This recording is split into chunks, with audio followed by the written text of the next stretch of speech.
Welcome to The Conspiracy. I am your host, Scary Mary.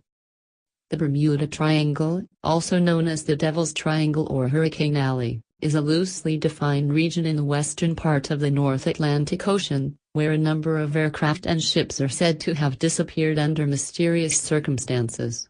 Most reputable sources dismiss the idea that there is any mystery. The vicinity of the Bermuda Triangle is amongst the most heavily traveled shipping lanes in the world, with ships frequently crossing through it for ports in the Americas, Europe and the Caribbean islands. Cruise ships and pleasure craft regularly sail through the region, and commercial and private aircraft routinely fly over it. Popular culture has attributed various disappearances to the paranormal or activity by extraterrestrial beings. Documented evidence indicates that a significant percentage of the incidents were spurious, inaccurately reported, or embellished by later authors. In 1964, Vincent Gaddis wrote in the pulp magazine Argosy of the boundaries of the Bermuda Triangle, giving its vertices as Miami, San Juan, Puerto Rico, and Bermuda.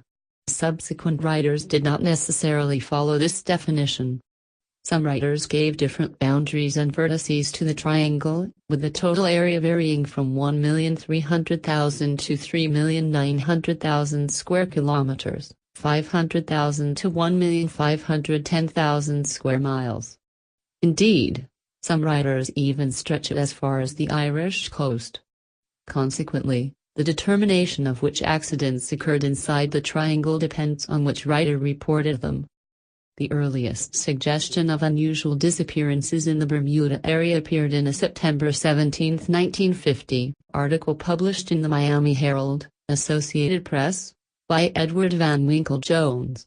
2 years later, Fate magazine published "Sea Mystery at Our Back Door," a short article by George X. Sand covering the loss of several planes and ships, including the loss of Flight 19.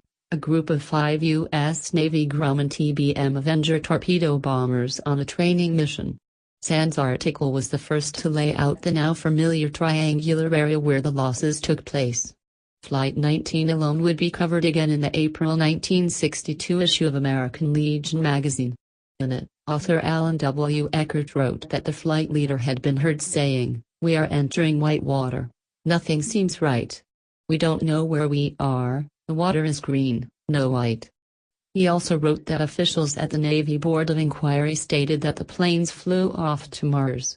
Sand's article was the first to suggest a supernatural element to the Flight 19 incident. In the February 1964 issue of Argosy, Vincent Gaddis' article "The Deadly Bermuda Triangle" argued that Flight 19 and other disappearances were part of a pattern of strange events in the region. The next year, Gaddis expanded this article into a book, Invisible Horizons. Others would follow with their own works. Elaborating on Gaddis' ideas, John Wallace Spencer, Limbo of the Lost, 1969, Repper. 1973, Charles Berlitz, The Bermuda Triangle, 1974, Richard Weiner, The Devil's Triangle, 1974, and many others, all keeping to some of the same supernatural elements outlined by Eckert. Lawrence David Cuss, author of The Bermuda Triangle Mystery, Solved, 1975, argued that many claims of Gaddis and subsequent writers were often exaggerated, dubious or unverifiable. Cuss's research revealed a number of inaccuracies and inconsistencies between Berlitz's accounts and statements from eyewitnesses, participants, and others involved in the initial incidents. Cuss noted cases where pertinent information went unreported, such as the disappearance of round-the-world yachtsman Donald Crowhurst, which Berlitz had presented as a mystery, despite clear evidence to the contrary. Another example was the ore carrier recounted by Berlitz as lost without trace 3 days out of an Atlantic port when it had been lost 3 days out of a port with the same name in the Pacific Ocean. Cuss also argued that a large percentage of the incidents that sparked allegations of the triangle's mysterious influence actually occurred well outside it. Often his research was simple. He would review period newspapers of the dates of reported incidents and find reports on possibly relevant events like unusual weather, that were never mentioned in the disappearance stories. Triangle writers have used a number of supernatural concepts to explain the events. One explanation pins the blame on leftover technology from the mythical lost continent of Atlantis. Sometimes connected to the Atlantis story is the submerged rock formation known as the Bimini Road off the island of Bimini in the Bahamas, which is in the triangle by some definitions. Followers of the purported psychic Edgar Cayce take his prediction that evidence of Atlantis would be found in 1968, as referring to the discovery of the Bimini Road. Believers describe the formation as a road, wall, or other structure, but the Bimini Road is of natural origin. Other writers attribute the events to UFOs. This idea was used by Steven Spielberg for his science fiction film Close Encounters of the Third Kind, which features the lost Flight 19 aircrews as alien abductees. Charles Berlitz, author of various books on anomalous phenomena, lists several theories attributing the losses in the triangle to anomalous or unexplained forces. A paranormal explanation in the 2005 three-part US-British-German science fiction miniseries The Triangle says the triangle is a wormhole. Compass problems are one of the cited phrases in many triangle incidents. While some have theorized that unusual local magnetic anomalies may exist in the area, such anomalies have not been found. Compasses have natural magnetic variations in relation to the magnetic poles, a fact which navigators have known for centuries. Magnetic, compass, north and geographic, true, north are exactly the same only for a small number of places. For example, as of 2000, in the United States, only those places on a line running from Wisconsin to the Gulf of Mexico. But the public may not be as informed, and think there is something mysterious about a compass changing across an area as large as the triangle, which it naturally will. One of the most cited explanations in official inquiries as to the loss of any aircraft or vessel is human error. Human stubbornness may have caused businessman Harvey Conover to lose his sailing yacht, Mary Von Knock, as he sailed into the teeth of a storm south of Florida on January 1, 1958. An explanation for some of the disappearances has focused on the presence of large fields of methane hydrates, a form of natural gas, on the continental shelves. Laboratory experiments carried out in Australia have proven that bubbles can, indeed, sink a scale model ship by decreasing the density of the water. Any wreckage consequently rising to the surface would be rapidly dispersed by the Gulf Stream. It has been hypothesized that periodic methane eruptions, sometimes called mud volcanoes, may produce regions of frothy water that are no longer capable of providing adequate buoyancy for ships. If this were the case, such an area forming around a ship could cause it to sink very rapidly and without warning.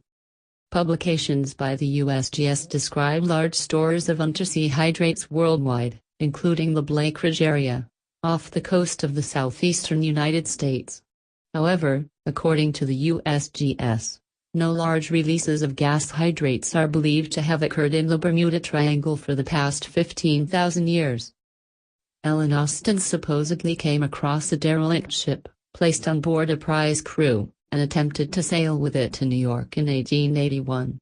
According to the stories, the derelict disappeared, others elaborating further that the derelict reappeared minus the prize crew, then disappeared again with a second prize crew on board.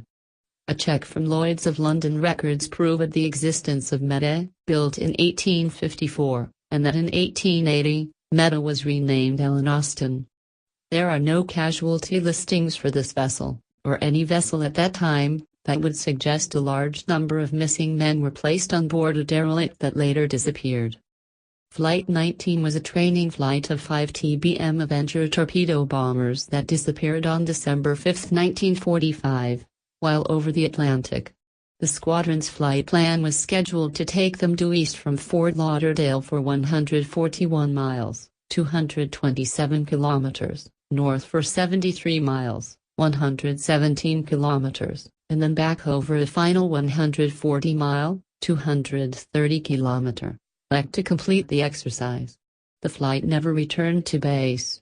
The disappearance is attributed by Navy investigators to navigational error leading to the aircraft running out of fuel. One of the search and rescue aircraft deployed to look for them, a PBM Mariner with a 13-man crew, also disappeared. a tanker off the coast of Florida reported seeing an explosion and observing a widespread oil slick when fruitlessly searching for survivors.